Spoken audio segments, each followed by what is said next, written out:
আসসালামু আলাইকুম। কেমন আছেন সবাই? আশা করি ভালো আছেন। একটা কথা কি জানেন, এই যে ভালো জিনিসগুলো আমরা সবসময় বলি যে ফেসবুকে আমি স্ক্রল করতে করতে দেখা যায় লায়লা মামুন চলে আসে, এ আসে, ও আসে, সে আসে। আমি তো দেখি না, না দেখলে তো তাদেরকে অ্যাভয়েড করা হতো। তো এরকম আমার মতো অনেকে দেখে, দেখে দেখে ব্যাড কমেন্টস করুক, গুড কমেন্টস করুক, করে। একটা কথা কি জানেন, খারাপ জিনিসের প্রকোপটা এরকমই, দামি হয়। আর দামি কথাগুলো না কেউ শুনতে চায় না, মনে করে কি বক বক করছে, আজ এরা প্যাচাল, কে শুনবে, শুনতে চাচ্ছে না। সবচেয়ে বড় কথা হচ্ছে এটাই যে আপনি একটা কথা আছে না, শুনেছি আর কি বচন, যে দুধ বাড়ি বাড়ি গিয়ে বিক্রি করা হয়, মদ বিক্রেতাকে কারো বাড়ির সামনে যেতে হয় না। মদকে তারা খুঁজে নেয়, আমরাই তো খুঁজে নিলাম একে ওকে তাকে। কোন জিনিসগুলো আমরা ভালো দেখি বলেন? কেউ শুনে আমাদের মতো মোটিভেশনাল স্পিকারের কথা?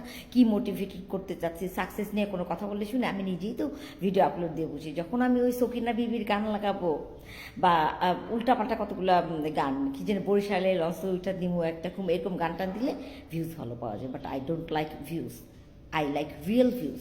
যারা রিয়েলি আমাকে ভালোবাসেন তারাই আসুন, আলহামদুলিল্লাহ।